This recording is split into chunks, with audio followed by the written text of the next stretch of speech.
Le millionnaire Tullio Navarrete Galvan perdait tout. L'argent, le sommeil, l'espoir. Et le matin où il a finalement admis qu'il n'y avait pas d'issue, une enfant, qui n'avait qu'un crayon et un cœur pur, est entrée dans le bureau le plus inaccessible de cet immeuble.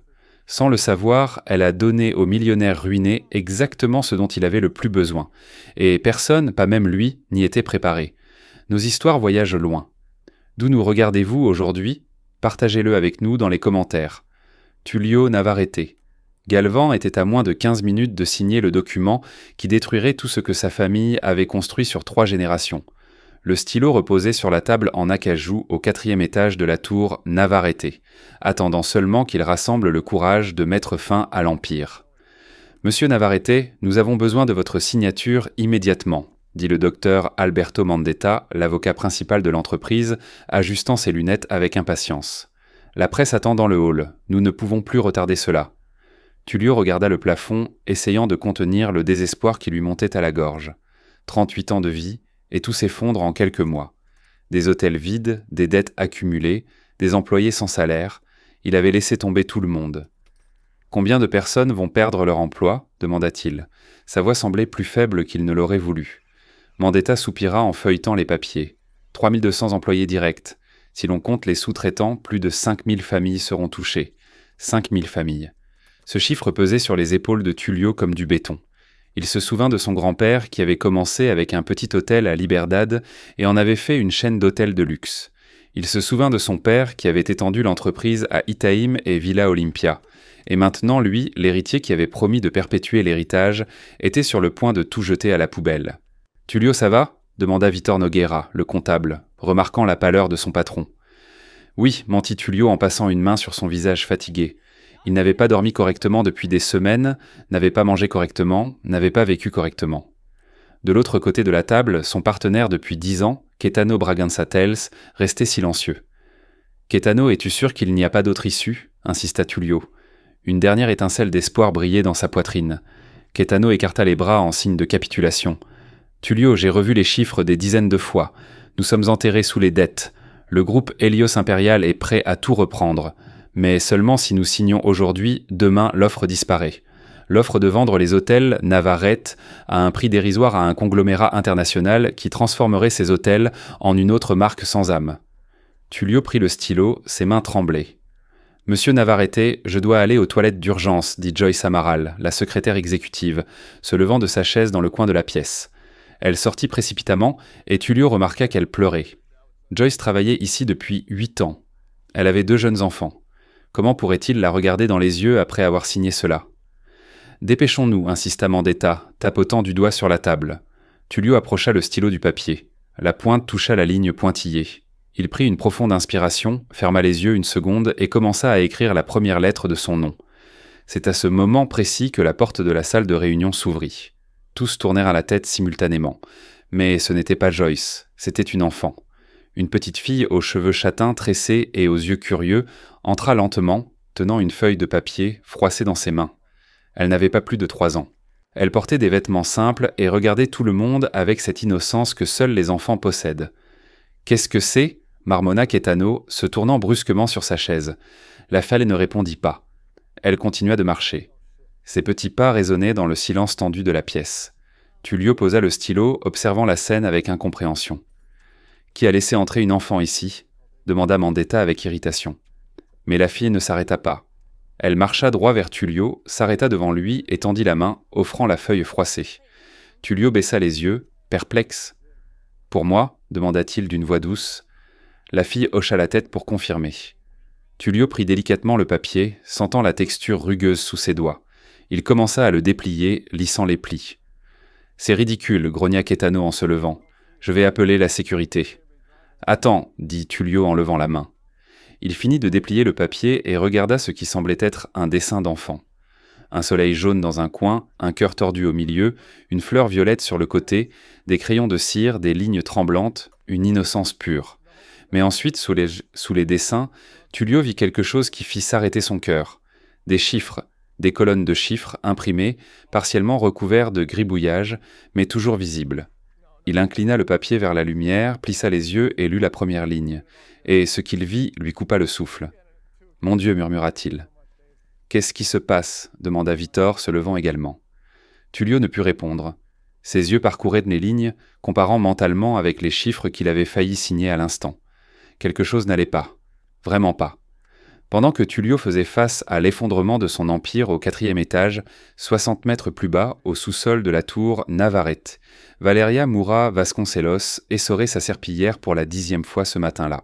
Ses mains étaient rugueuses, rouges, douloureuses, mais elle ne s'arrêtait pas, elle ne pouvait pas s'arrêter. Chaque mouvement était une lutte pour préserver le peu qu'elle avait, pour garantir que Clara ait au moins le strict nécessaire. « Maman, je viens de dessiner !» cria la petite voix de Clara depuis le placard au bout du couloir. Valeria sourit malgré la fatigue qui pesait sur chaque muscle. « C'est magnifique, mon amour. Laisse-moi finir ici, et j'irai voir tout de suite. » Elle plongea la serpillière dans le seau d'eau sale et continua de frotter le sol froid. La tour Navarrete était immense, et elle était responsable de 3 étages entiers. Elle arrivait à 5h du matin et partait à 19h, gagnant à peine plus que le salaire minimum qui, ces derniers temps, était versé en retard. « Valeria, tu as vu l'annonce ?» demanda Jonas Ribeiro, le chef de la maintenance, apparaissant dans le couloir avec une expression grave. Elle s'arrêta et le regarda. « Quelle annonce ?» Jonas hésita, se grattant la nuque. « On dit que l'entreprise va fermer, que tout le monde sera licencié. » Valeria sentit le sol se dérober sous ses pieds. Elle posa la serpillière, essuya ses mains sur son tablier et prit une profonde inspiration, essayant de ne pas paniquer. « Tu es sûr ? C'est ce qu'on dit là-haut. Réunion au dernier étage. Avocat, papier, ce genre de choses. » Valeria s'appuya contre le mur, sentant ses jambes flancher. Si elle perdait ce travail, comment paierait-elle l'appartement ? Comment achèterait-elle à manger ? Clara avait besoin de médicaments, de couches, de lait. « Jonas, je ne peux pas perdre ce travail, dit-elle d'une voix tremblante. Je n'ai nulle part où aller. » Il posa une main compatissante sur son épaule. « Je sais, Valeria, nous sommes tous dans le même bateau, mais espérons que ce ne sont que des rumeurs. » Il s'éloigna et Valeria resta seule dans le couloir glacial, essayant de retenir ses larmes. Elle ne pouvait pas pleurer, pas devant Clara. La petite avait déjà tant vécu.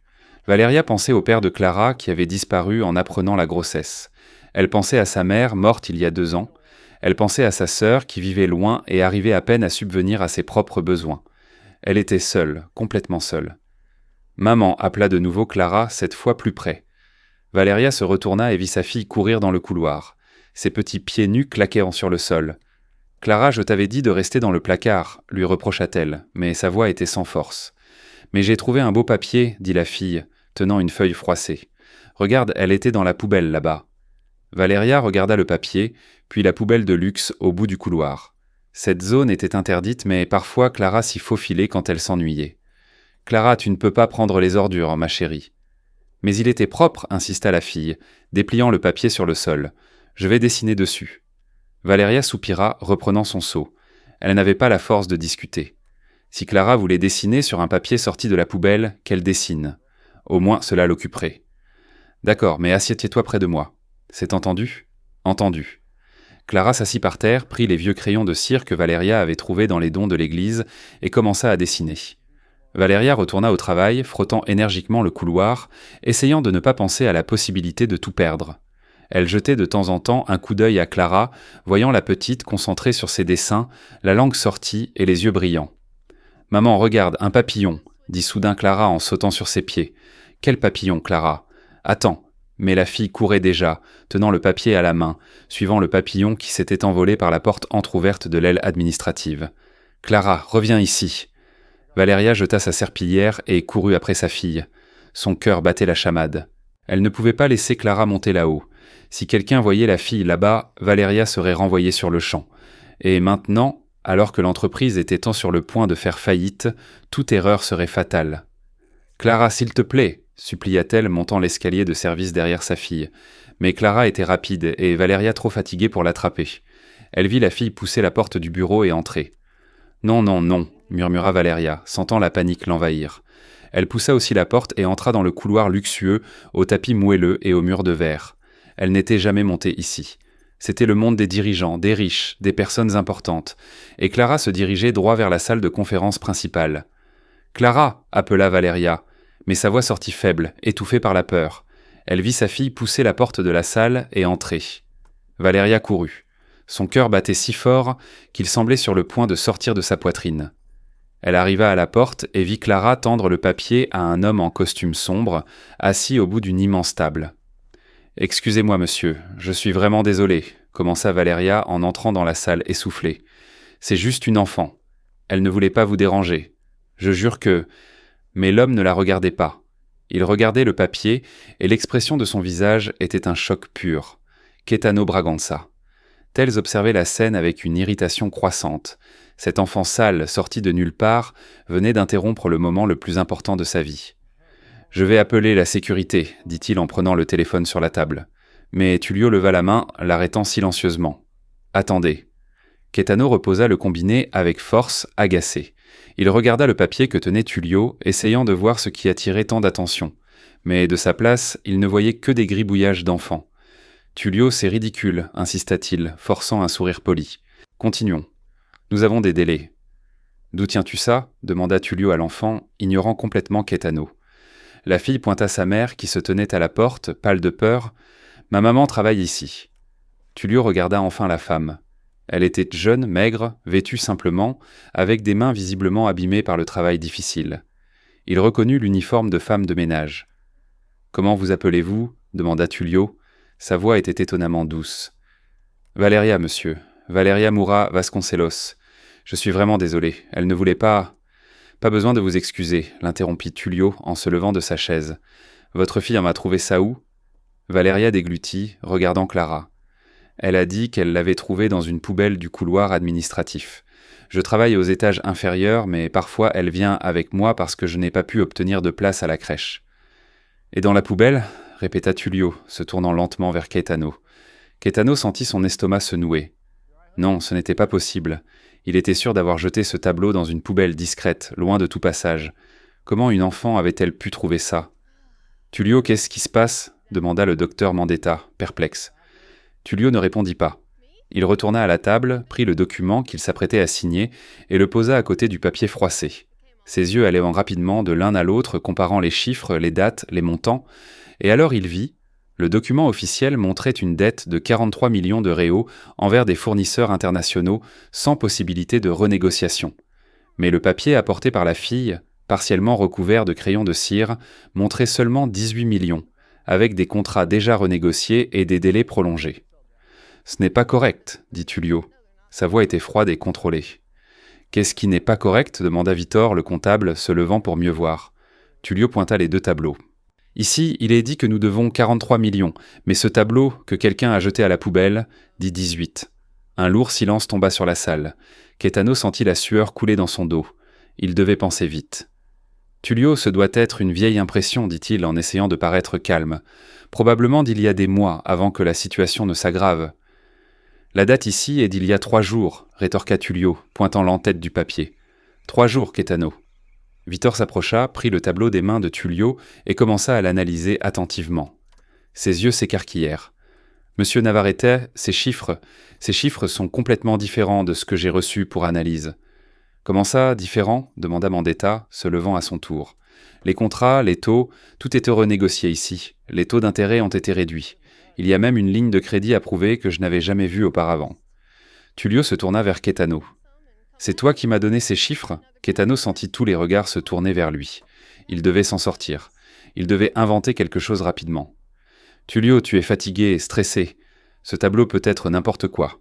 Une erreur d'impression, un fichier corrompu. Ou cela pourrait être la vérité, » l'interrompit Tullio. Sa voix était tranchante. « Et le document que j'allais signer est un mensonge. » Caetano rit nerveusement, essayant de détourner l'attention. « Tu suggères que je t'ai menti ? Nous sommes partenaires depuis 10 ans, Tullio. J'ai construit cette entreprise avec toi. » « Alors explique-moi ça, » dit Tullio en jetant les 2 tableaux devant Caetano. « Explique-moi pourquoi les chiffres sont complètement différents. Explique-moi pourquoi ce tableau était à la poubelle. » Caetano regarda les papiers, puis Tullio, puis les autres présents dans la pièce. Tout le monde attendait une réponse. « Je ne sais pas comment l'expliquer, » dit-il finalement en croisant les bras. « Mais accuser quelqu'un sans preuve est irresponsable. »« Des preuves, » répéta Tullio en prenant son téléphone sur la table. « Alors cherchons des preuves. » Il composa un numéro interne et attendit. Quelqu'un répondit de l'autre côté. « Joyce, j'ai besoin que tu accèdes au serveur et que tu m'envoies toutes les versions des tableaux financiers des 3 derniers mois. Toutes, y compris celles qui ont été supprimées. Maintenant, Caetano sentait la panique monter. Si Joyce accédait au serveur, elle trouverait les versions modifiées. Elle trouverait les emails échangés avec le groupe Helios Impérial. Elle trouverait tout. « Tullio, c'est de la folie », essaya-t-il d'objecter, mais sa voix semblait trop tendue. Tullio raccrocha et le regarda droit dans les yeux. « Si tu n'as rien à cacher, il n'y a aucune raison de s'inquiéter. » Caetano ouvrit la bouche pour répondre, mais rien ne sortit. Il regarda l'enfant, toujours debout à côté de sa mère, tenant un crayon jaune à la main. Cet enfant venait de tout détruire. Clara ne comprenait pas pourquoi tout le monde était si sérieux. Elle voulait juste montrer son dessin. Mais maintenant, le jeune homme en costume semblait en colère, et sa mère avait cette expression de peur qu'elle connaissait déjà bien. « Maman, j'ai fait quelque chose de mal ?» demanda-t-elle doucement en tirant sur la jupe usée de Valeria. « Non, mon amour, reste tranquille, » répondit Valeria. Sa voix tremblait. Elle ne pouvait s'arrêter de regarder les hommes autour de la table. Tous semblaient importants, dans des costumes coûteux et avec des montres brillantes, et elle était là, dans son uniforme taché et avec ses mains sales d'avoir lavé les sols. « Valeria, c'est vrai ?» demanda Tullio en se tournant vers elle. « Votre fille va trouver ce papier dans la corbeille à papier ?»« Oui, monsieur. Elle aime dessiner et prend parfois de vieux papiers. Je ne savais pas que c'était important. Je le jure. »« Ne vous inquiétez pas, » dit Tullio avec une gentillesse qui surprit Valeria. « Vous n'avez rien fait de mal, au contraire. » Valeria ne comprit pas ce qu'il voulait dire, mais acquiesça, serrant Clara plus fort. La porte s'ouvrit et Joyce entra, portant un ordinateur portable. Ses yeux étaient nés rouges, comme si elle avait pleuré. Elle posa l'ordinateur sur la table, ouvrit un fichier et tourna l'écran vers Tullio. « Monsieur Navarrete, voici toutes les versions des tableaux des 3 derniers mois, actives et supprimées. » Tullio commença à faire défiler l'écran, cliquant, ouvrant, comparant. Valeria observait de loin, ne comprenant rien à ces chiffres et graphiques. Mais elle remarqua quand l'expression du visage de Tullio passa de la confusion à l'incrédulité, puis de l'incrédulité à la fureur. « Mon Dieu !» murmura-t-il, s'éloignant de l'ordinateur comme s'il avait vu quelque chose d'horrible. « Qu'est-ce qu'il y a ?» demanda Victor en s'approchant. Tullio pointa l'écran. « Il y a 2 versions de chaque tableau, une vraie et une fausse, et les fausses ont été envoyées uniquement à moi et au docteur Mandetta. Les vraies sont restées dans les archives, mais n'ont jamais été présentées aux réunions. » « C'est impossible, » dit Mandetta, se penchant pour mieux voir. « Qui aurait pu avoir accès pour faire ça ?» Tullio se tourna lentement vers Caetano, et tous les autres firent de même. « Seul moi et Caetano avons un accès complet au serveur financier, » dit Tullio d'une voix basse et dangereuse. « Seulement nous 2. » Caetano leva les mains, essayant de paraître calme. « Tullio, tu insinues que j'ai saboté ma propre entreprise ? Pourquoi ? Pourquoi faire ?»« Je ne sais pas, » répondit Tullio en faisant un pas vers lui. « Mais je vais le découvrir. » Il retourna à l'ordinateur et commença à ouvrir des emails. Valeria vit quand il s'arrêta sur l'un d'eux, les yeux rivés à l'écran. Il cliqua, lut et se figea complètement.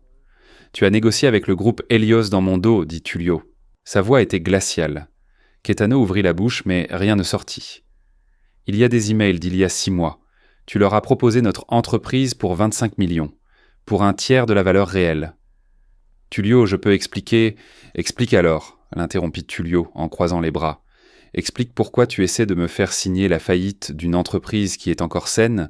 Explique pourquoi tu as manipulé les chiffres. Explique pourquoi tu vendais tout dans mon dos. » Caetano garda le silence. Son visage était rouge et il transpirait visiblement.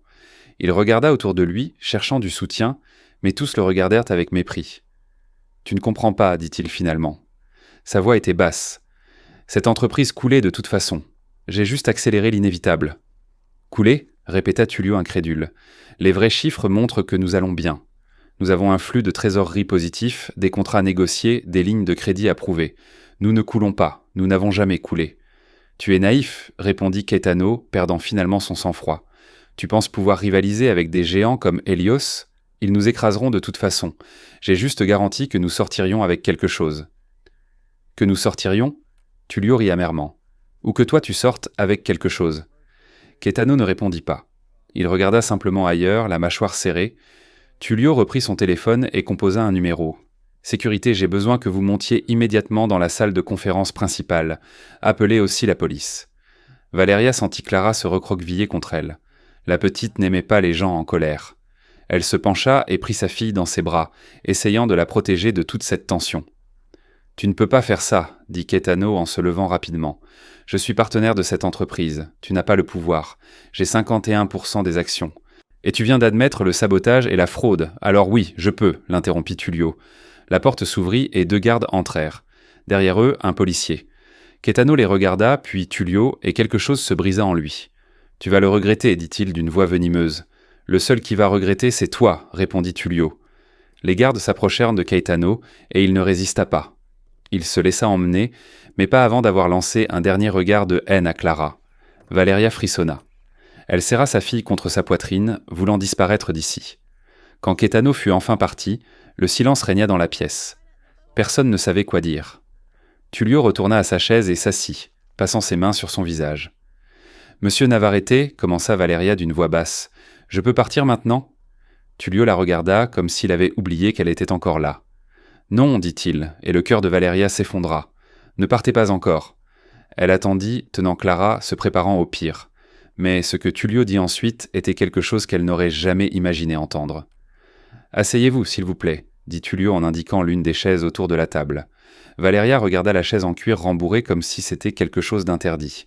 Elle ne s'était jamais assise sur une telle chaise, n'était même jamais entrée dans cette pièce avant ce jour. « Je ne peux pas, monsieur, je dois retourner au travail. »« Asseyez-vous, » répéta Tullio, cette fois avec plus de fermeté, mais toujours doucement. « S'il vous plaît. » Valeria hésita, puis s'approcha lentement de la chaise et s'assit au bord, comme prête à s'enfuir à tout moment. Clara resta sur ses genoux, s'accrochant au cou de sa mère.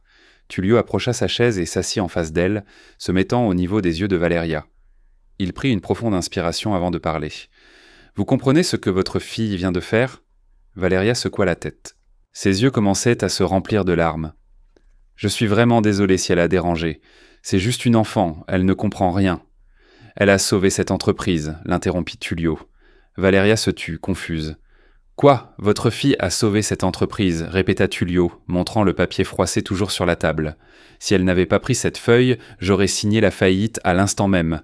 5000 personnes auraient perdu leur emploi, y compris vous. » Valeria regarda Clara, qui jouait avec un bouton de la chemise de sa mère, ne remarquant rien. « Je ne comprends pas. »« Mon partenaire me volait, » expliqua Tullio. Sa voix était pleine d'émotion. Il manipulait les chiffres pour me faire croire que nous étions ruinés. Et je l'ai cru. J'allais signer ce document et tout donner pour rien à un groupe concurrent, mais votre fille a trouvé le vrai tableau, celui qu'il avait jeté à la poubelle, et grâce à cela, j'ai découvert la vérité. Valeria sentit les larmes tomber enfin. Elle ne savait pas si elle pleurait de soulagement, de peur ou de choc. Peut-être tout cela à la fois. Donc, nous ne serons pas licenciés ? Non, répondit Tullio, souriant pour la première fois depuis que tout avait commencé. Personne ne sera licencié, au contraire, nous allons grandir. Valeria cacha son visage dans ses mains, sanglotant. Clara prit peur et commença à caresser les cheveux de sa mère. Ne pleure pas, maman, tout va bien. Tullio se leva et prit un verre d'eau, l'offrant à Valeria. Elle le prit de ses mains tremblantes et but à petites gorgées, essayant de se calmer. Valeria, depuis combien de temps travaillez-vous ici ? Demanda Tullio en se rasseyant. 10 ans, monsieur. 10 ans ? Répéta-t-il pensivement, et je ne connaissais pas votre nom avant aujourd'hui. Valeria baissa les yeux, gênée. Je suis femme de ménage. Je ne m'attends pas à ce que les patrons sachent pour qui je suis. Cela va changer, dit Tullio. Sa voix était ferme. À partir d'aujourd'hui, tout va changer. Il se tourna vers Joyce, qui était toujours là, observant tout avec des yeux humides de larmes. Joyce, note son nom complet. Valeria Moura Vasconcelos. Et le nom de la fille aussi. Clara, dit Valeria doucement. Clara Moura. Joyce nota rapidement sur l'ordinateur portable. Valeria, avez-vous fait des études ? Jusqu'à quelle classe êtes-vous allée ? Demanda Tullio. J'ai fini le lycée, monsieur. Je voulais aller à l'université, mais... Elle regarda Clara. Les choses ne se sont pas passées comme prévu. Et si je vous offrais une bourse complète ? Demanda Tullio, se penchant en avant. N'importe quel cursus que vous voulez. Administration, comptabilité, n'importe quoi. Valeria écarquilla les yeux. « Monsieur, je ne peux pas accepter ça. Je ne mérite pas ça. »« Vous le méritez, » l'interrompit Tullio. « Votre fille a sauvé mon entreprise. Cela vaut plus que tout ce que je peux vous offrir. Mais je vais essayer. » Il fit une pause réfléchissant. « En plus de la bourse, je vous transfère au département administratif. Un salaire 3 fois supérieur, des horaires qui vous permettent de vous occuper de Clara, et j'organiserai une place pour elle dans la meilleure école maternelle de la région.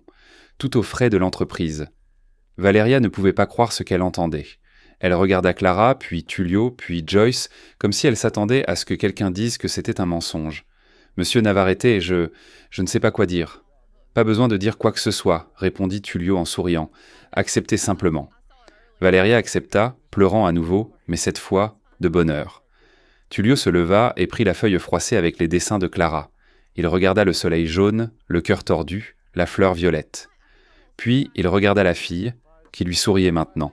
« Je peux garder ce dessin ?» demanda-t-il à Clara. La fille acquiesça avec enthousiasme. « Tu peux, j'en dessinerai un autre après. » Tullio rangea soigneusement la feuille, comme si c'était la chose la plus précieuse au monde. « Ce dessin sera encadré dans mon bureau, pour que je n'oublie jamais ce qui a failli arriver, et que je n'oublie jamais qui m'a sauvé. » Valeria essuya ses larmes et sourit. Pour la première fois depuis des années, elle ressentait de l'espoir. La nouvelle du sabotage de Caetano Bragança. Telle se répandit dans la tour Navarrete comme une traînée de poudre. En moins de 2 heures, tous les employés savaient déjà que l'entreprise ne fermerait pas, que le partenaire avait été renvoyé et qu'une fillette de 3 ans avait sauvé des milliers d'emplois. Au sous-sol, Jonas Ribeiro fut le premier à raconter l'histoire à l'équipe de maintenance. « Les gars, vous ne croirez pas ce qui s'est passé, dit-il, rassemblant tout le monde autour d'un établissal. La fille de Valeria a trouvé le faux tableau, et Tullio a découvert que Caetano essayait de voler l'entreprise. « Clara ?» demanda l'un des gars, la petite fille de Valeria. « Elle-même, confirma Jonas en souriant. Elle a pris le papier de la poubelle, a dessiné dessus et l'a donné à Tullio juste au moment où il allait signer la faillite. Tout le monde se tut, assimilant l'information. Puis l'un d'eux commença à rire, un autre applaudit. En quelques secondes, tout le monde célébrait. Au 20e étage, le vieux portier Renato Alencar pleura en apprenant la nouvelle. Il connaissait Valeria depuis qu'elle avait commencé à travailler ici, et avait vu Clara grandir. Bien des fois, il avait gardé de vieux bonbons de la cafétéria pour les donner à la petite. « Cette fille est un ange, dit-il au réceptionniste, essuyant ses yeux avec un mouchoir. J'ai toujours su qu'elle était spéciale. » Pendant ce temps, au 4e étage, Tullio était dans son bureau, regardant par la baie vitrée qui donnait sur la ville de Sao Paulo. Il tenait le dessin de Clara dans ses mains, essayant encore de réaliser tout ce qui s'était passé. La porte s'ouvrit et Victor entra, portant un dossier rempli de documents. « Tullio, j'ai tout vérifié. L'entreprise est saine. Très saine, en fait. Caetano a caché des contrats renouvelés, des lignes de crédit approuvées et même des investisseurs intéressés. Si tu avais signé cette faillite, tu aurais jeté une entreprise évaluée à plus de 200 millions. » Tullio ferma les yeux, sentant le poids de ses mots. « 200 millions ? Oui. Il allait la vendre pour 25 au groupe Helios et toucher une commission de plusieurs millions. C'était un plan élaboré depuis des mois. » Tullio se tourna, regardant Victor. « Et tu n'as rien remarqué ?» Victor baissa la tête gêné. « J'ai eu des soupçons plusieurs fois. Les chiffres ne collaient pas, mais Caetano avait toujours une explication. Je l'ai cru. » « Moi aussi, dit Tullio en soupirant. Il était mon partenaire depuis 10 ans. Je lui faisais confiance. » Victor posa le dossier sur la table et montra les documents. « Voici tout ce dont nous avons besoin pour rétablir la confiance des investisseurs. Il y a autre chose. Le groupe Helios fait l'objet d'une enquête pour tentative de rachat frauduleux.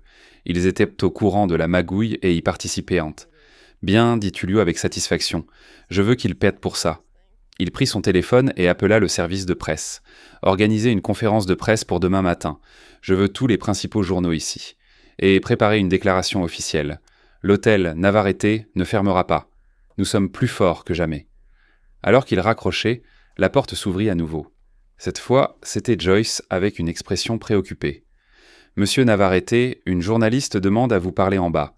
Elle dit qu'elle sait déjà tout et veut une interview exclusive. » Tullio réfléchit un instant. Qui est-ce ? Camilla Roma du réseau national. Tullio connaissait ce nom. Camilla était connue pour ses reportages d'investigation et pour ne pas avoir peur de dénoncer les scandales d'entreprise. Faites-la monter. 10 minutes plus tard, Camilla Roma était assise face à Tullio, dictaphone allumé, carnet à la main. Elle était jeune, déterminée, et ses yeux brillaient de l'excitation de celle qui a trouvé une grande histoire. « Monsieur Navarrete, est-il vrai qu'une fillette de 3 ans a sauvé votre entreprise ?» Tullio sourit. « C'est vrai. » Comment est-ce arrivé ? Tullio raconta tout, du moment où il allait signer la faillite à l'entrée de Clara dans le bureau, le dessin froissé, la découverte du sabotage et le renvoi de Caetano. Camilla notait fébrilement, s'arrêtant seulement pour des questions précises. « Et la mère de la fille, qui est-elle ? » Valeria Moura Vasconcelos, une femme de ménage qui travaille ici depuis 10 ans. Une femme honnête, travailleuse, qui élève sa fille seule avec un salaire minimum. « Et qu'allez-vous faire pour elle ? » Je l'ai déjà fait, répondit Tullio. Je l'ai transféré au service administratif, j'ai triplé son salaire, offert une bourse complète et une place dans une école maternelle privée pour sa fille. Camilla cessa d'écrire et regarda Tullio avec admiration. C'est rare de nos jours. Cela devrait être normal, dit Tullio. Valeria et Clara m'ont rappelé quelque chose que j'avais oublié. Que derrière chaque chiffre, chaque rapport, chaque décision, il y a de vraies personnes, de vraies familles. Et c'est pour elles que cette entreprise existe. Camilla sourit et ferma son carnet. Je peux publier ça ? Vous pouvez. Et utilisez leur nom. Valeria et Clara Moura méritent d'être reconnues. Le lendemain, l'article de Camilla Roma était à la une de tous les journaux du pays. Le titre disait « La fille au crayon, comment une fillette de 3 ans a sauvé 5000 emplois et démasqué une fraude millionnaire ». Valeria ne savait pas comment gérer une telle attention. Soudain, elle qui avait toujours été invisible était reconnue de toutes parts. Les employés s'arrêtaient pour la féliciter dans les couloirs. Les gens demandèrent à prendre des photos avec Clara. Les journalistes appelaient pour des interviews. « Maman, pourquoi tout le monde veut me parler ?» demanda Clara perplexe, alors qu'elle traversait pour le hall de l'hôtel. « Parce que tu as fait quelque chose de très spécial, mon amour, » répondit Valeria en serrant la main de sa fille. « J'ai juste dessiné. Je sais, mais parfois les choses les plus simples sont les plus importantes. » Elles arrivèrent au nouveau bureau de Valeria au 15e étage. C'était une petite pièce, mais avec une fenêtre, son propre bureau et un ordinateur. Valeria n'arrivait toujours pas à croire que c'était le sien. « Ça vous plaît ?» demanda Joyce, qui l'attendait là pour l'aider lors de son premier jour. « C'est parfait, répondit Valeria, les yeux brillants. Vos horaires sont maintenant de 9h à 17h. Vous travaillerez au contrôle des stocks et avec les fournisseurs. C'est un travail calme et vous apprendrez vite. » Valeria acquiesça, encore un peu perdue. Elle savait à peine utiliser un ordinateur, mais elle apprendrait. Il fallait qu'elle apprenne. Clara alla dans sa nouvelle école maternelle le matin même. C'était un endroit coloré avec de nouveaux jouets, des maîtresses attentives et de la vraie nourriture au déjeuner. Quand Valeria vint la chercher à la fin de la journée, Clara était ravie. « Maman, je me suis fait des amis et la maîtresse a dit que je dessine très bien. » Valeria sourit, sentant son cœur se réchauffer. Pour la première fois, Clara aurait une vraie enfance. Les semaines passèrent, et la vie de Valeria changea complètement. Elle commença à suivre des cours du soir en administration à l'université, payés par Tullio. Elle réussit à louer un meilleur appartement avec 2 chambres et une fenêtre dans le salon. Elle s'acheta de nouveaux vêtements, non pas pour impressionner qui que ce soit, mais parce qu'elle le pouvait enfin. Et Tullio était toujours là. Au début, Valeria pensait que c'était juste de la gratitude. Il passait à son bureau pour demander si tout allait bien. Il descendait déjeuner avec elle et Clara. Il posait des questions sur l'université, l'adaptation au nouveau travail, comment Clara s'en sortait à l'école. Mais un jour, il vint avec une autre invitation. « Valeria, le week-end prochain, un nouvel hôtel ouvre à Bariloche. Je voulais savoir si vous et Clara aimeriez venir avec moi ?» Valeria resta sans voix. « Monsieur Navarrete, je ne pense pas que… » « Appelle-moi Tullio, l'interrompit-il en souriant. « Et ce n'est pas une obligation, c'est une invitation. J'ai pensé que Clara aimerait voir la neige. » Clara, qui dessinait à côté de sa maman, sauta de sa chaise. « La neige, je vais voir de la vraie neige. » Tullio rit. « Oui, tu verras. Et tu pourras prendre tes crayons pour dessiner là-bas. » Valeria regarda sa fille, puis Tullio, et pour la première fois, elle s'autorisa à penser que cela pouvait être plus que de la gratitude. « D'accord, nous viendrons. » Le week-end à Bariloche fut magique. Clara courait dans la neige, faisait des bonshommes de neige, dessinait sur la vitre embuée de la chambre, et Valeria se détendit pour la première fois depuis des années. Elle parlait avec Tullio de choses qui n'avaient rien à voir avec le travail, de rêves, d'enfance, de la vie. « Tu es incroyable, tu sais ?» dit Tullio alors qu'il buvait un chocolat chaud sur le balcon de l'hôtel, regardant Clara jouer en bas. Valeria rougit. « Je ne suis pas incroyable. Je suis juste une maman qui essaie de donner le meilleur à sa fille. » « Exactement, répondit Tullio. Tu as travaillé 2 fois plus, élevé Clara seule, tu n'as jamais abandonné. C'est ça être incroyable. » Valeria sourit, sentant quelque chose bouger dans sa poitrine, quelque chose qu'elle n'avait pas ressenti depuis longtemps. Quand ils revinrent à Sao Paulo, Tullio commença à apparaître encore plus souvent. Il emmenait Clara manger une glace, aidait Valeria avec ses cours à l'université, l'accompagnait aux réunions d'école et les gens commencèrent à remarquer. Les commentaires fusèrent dans les couloirs, les regards curieux, les commérages discrets. « Tu crois qu'ils sont ensemble ?» demanda une employée à une autre dans l'ascenseur. « Je ne sais pas, mais ils passent beaucoup de temps ensemble. » Valeria entendait et faisait semblant de ne pas s'en soucier, mais à l'intérieur, elle se demandait aussi ce qui se passait entre elle et Tullio. Était-ce de l'amitié, de la gratitude ou quelque chose de plus? La réponse vint un jeudi soir. 3 mois après que Clara ait sauvé l'entreprise, Tullio apparut à l'appartement de Valeria avec des fleurs à la main et un sourire nerveux sur le visage. « Je peux entrer ?» « Bien sûr, dit Valeria, confuse. Clara dormait. Le salon était silencieux. Tullio lui donna les fleurs et prit une profonde inspiration. « Valeria, je dois te dire quelque chose. »« Qu'est-ce qu'il y a ?»« Il hésita, passant une main dans ses cheveux. « Je t'aime énormément, et ce n'est pas de la gratitude, ni de la pitié, c'est réel. » Valeria sentit son cœur battre plus vite. « Tullio, je sais que tu es mon patron. Je sais que ça complique tout, mais je ne peux plus faire semblant de ne rien ressentir. » Valeria le regarda, cet homme qui avait changé sa vie, qui traitait sa fille comme la sienne, qui la faisait se sentir visible, précieuse, aimée. Et alors, sans trop réfléchir, elle s'approcha et l'embrassa. Quand ils se séparèrent, ils souriaient tous les deux. « Ça veut dire que tu m'aimes aussi ?» demanda Tullio avec espoir. « Ça veut dire que je suis prête à essayer » répondit Valeria. Ainsi tout commença lentement, prudemment, mais avec beaucoup de sentiment. La convocation d'une conférence de presse extraordinaire par la société Navarrete Hotel attira tous les principaux médias du pays. Journalistes, photographes et caméras remplirent en temps l'auditorium principal de la tour Navarrete. Tous étaient vent curieux de savoir ce que Tullio Navarrete allait dire. Camilla Roma était assise au premier rang, carnet en main, prête à tout noter. Tullio monta sur scène accompagné de Valeria et Clara. La fillette tenait le dessin original, désormais encadré en or, et regardait tous ces gens avec de grands yeux écarquillés. « Bonjour à tous » commença Tullio, ajustant le micro. « Merci d'être venus. Je sais que ces dernières semaines, beaucoup de nouvelles ont circulé sur l'hôtel, et je suis ici aujourd'hui pour tout clarifier. » Il fit une pause, regardant les caméras. « Il y a 3 mois, j'étais prêt à signer la faillite de mon entreprise. Je croyais que nous étions totalement ruinés, sans issue, sans espoir. Mais je me trompais. Non pas parce que les chiffres étaient en mauvais, mais parce que les chiffres que j'avais reçus étaient faux. » Un murmure parcourut la salle, accompagné de flashs d'appareils photo. Mon ancien partenaire, Caetano Bragança Tels, manipulait les documents financiers, cachait des contrats et essayait de me faire croire que l'entreprise était en ruine. Son but était de me forcer à tout vendre à un prix dérisoire à un groupe concurrent en échange d'une commission millionnaire.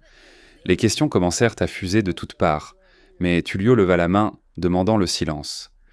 J'ai appris la vérité grâce à une personne très spéciale, et elle est ici avec moi aujourd'hui. Il posa la main sur l'épaule de Clara, qui sourit timidement aux caméras. Voici Clara Moura. Elle a 3 ans, et elle nous a sauvés. Les journalistes se penchèrent en avant, curieux. Camilla notait déjà fébrilement. Clara est la fille de Valeria Moura Vasconcelos, qui travaillait comme femme de ménage dans cette entreprise depuis 10 ans. Le jour où j'étais prêt à signer la faillite, Clara a trouvé le vrai tableau électronique que mon ancien partenaire avait jeté à la poubelle. Elle a pris le papier, a dessiné dessus avec des crayons de cire et me l'a donné. C'est ainsi que j'ai découvert le sabotage. Silence absolu. Puis les applaudissements commencèrent lentement, mais en quelques secondes, toute la salle était debout et applaudissait. Clara regardait autour d'elle, gênée mais souriante. Valeria et Clara m'ont rappelé quelque chose de fondamental, continua Tullio d'une voix émue. Qu'une entreprise n'est pas faite de chiffres ou de contrats, mais de personnes, de travailleurs honnêtes qui se lèvent chaque jour pour faire leur travail du mieux possible. Et c'est pour ces gens que j'ai décidé de me battre. Il prit un dossier et le souleva pour que tout le monde le voie. Aujourd'hui, j'annonce officiellement que Navarrete ne fermera pas. Au contraire, nous lançons un plan d'expansion qui créera encore 1000 emplois au cours des 2 prochaines années. Et nous ouvrons la fondation Clara Moura, une organisation à but non lucratif qui soutiendra les mères célibataires et les familles en situation vulnérable. Encore des applaudissements, encore des flashs. Camilla savait déjà que ce serait l'article de l'année. Et il y a autre chose, dit Tullio en prenant une plaque en bronze. À partir d'aujourd'hui, cette tour s'appelle la tour Navarrete Moura, en l'honneur de Clara et Valeria, qui ont sauvé non seulement l'entreprise, mais aussi des milliers de vies. Valeria cacha son visage, pleurant à chaudes larmes. Clara sauta dans les bras de sa mère, ne comprenant pas tout à fait ce qui se passait, mais sentant que c'était quelque chose de bien. Après la conférence de presse, les journalistes entourèrent Valeria de questions. « Comment vous sentez-vous d'être reconnue au niveau national ?»« Je n'arrive toujours pas à croire que cela arrive, » répondit Valeria en essuyant ses larmes. « Je faisais juste mon travail. Clara était juste une enfant. Nous ne nous attendions à rien de tout cela. Et que diriez-vous aux autres mères dans une situation similaire ?» Valeria réfléchit une minute, puis regarda droit dans la caméra. Qu'elle n'abandonne pas, qu'elle continue à se battre, même quand tout semble impossible, parce que parfois l'aide vient de là où on l'attend le moins, et parfois nos enfants sont plus forts que nous ne le pensons. Encore des larmes, encore des applaudissements. Camilla Roma publia l'article le soir même. Le titre était « La faille au crayon qui a sauvé des milliers de personnes. Comment Clara Moura a démasqué une fraude millionnaire et appris au pays à valoriser l'honnêteté. » L'histoire devint virale. En 48 heures, Clara devint un phénomène national. Les émissions de télévision voulaient l'interviewer, les marques voulaient la sponsoriser, les écoles voulaient lui rendre hommage. Mais Tullio et Valeria protégèrent tant Clara.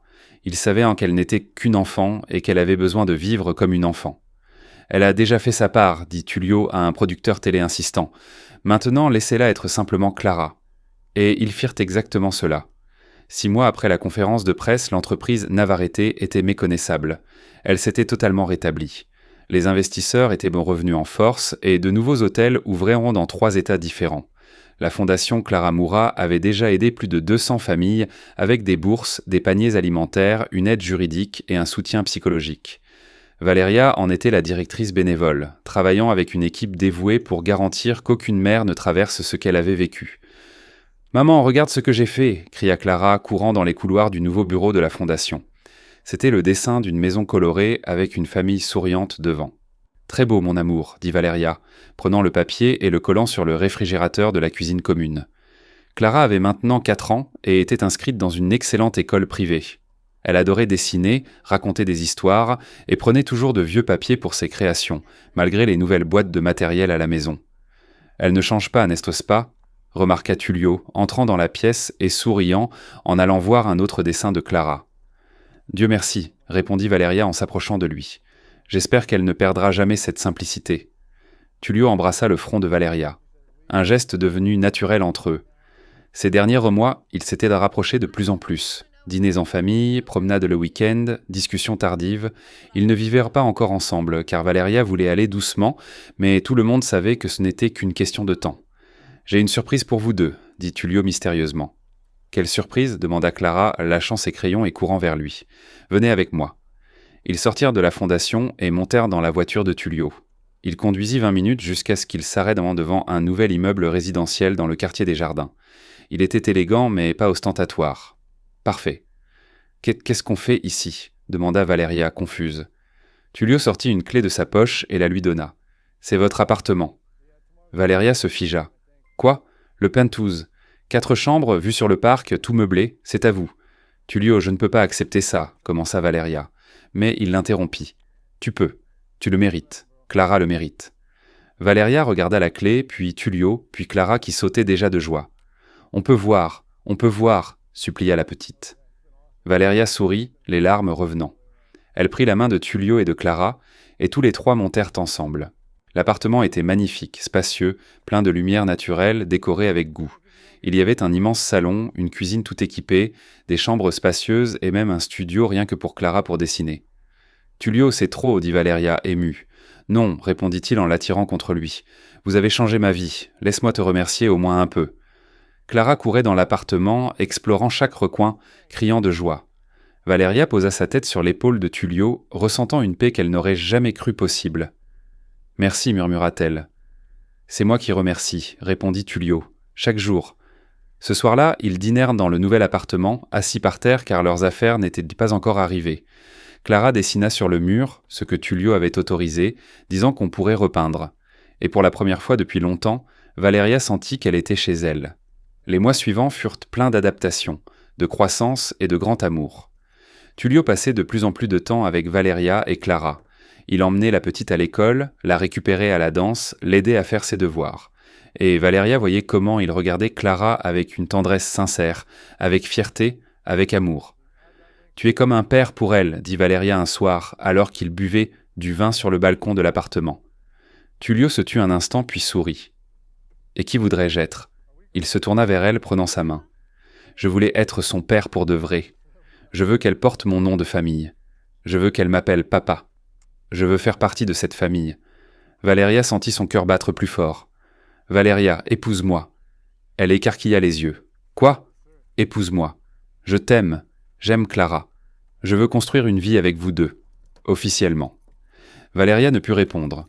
Elle pleurait simplement et hochait la tête, répétant « oui » plusieurs fois.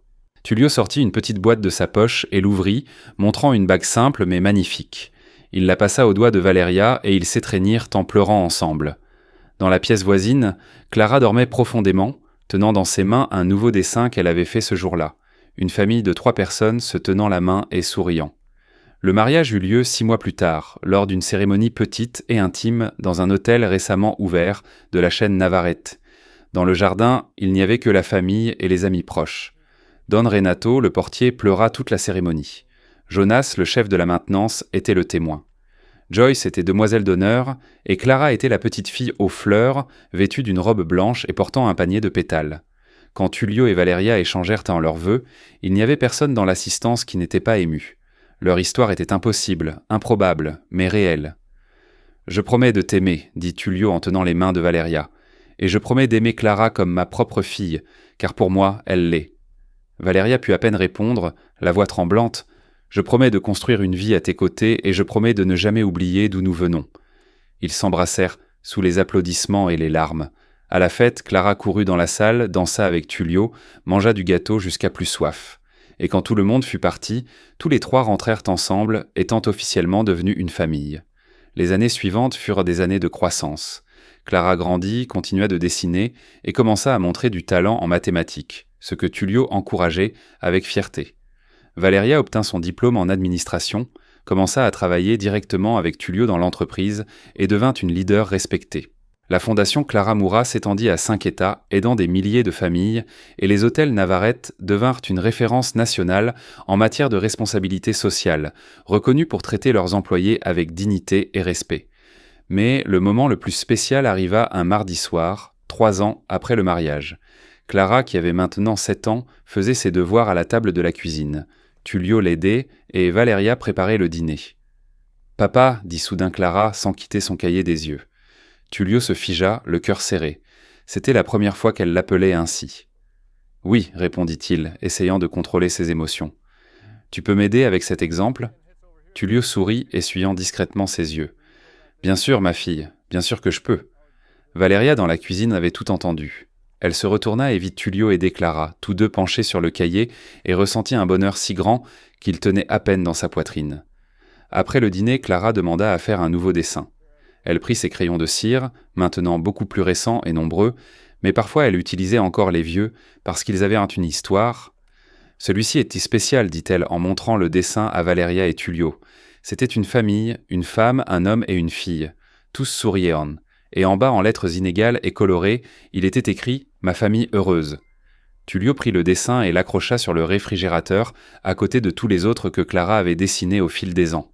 « Tu sais ce que je pense ?» dit-il en étreignant Valeria et Clara, que c'était la meilleure histoire que nous pouvions écrire. Valeria acquiesça, embrassant Clara sur le front. Et tout a commencé avec une feuille de papier froissée et une boîte de crayons de cire. Clara sourit et retourna dessiner, car pour elle, dessiner était plus que de l'art. C'était de l'amour, c'était de l'espoir, c'était sa façon de montrer que même dans les situations les plus difficiles, la beauté existe toujours.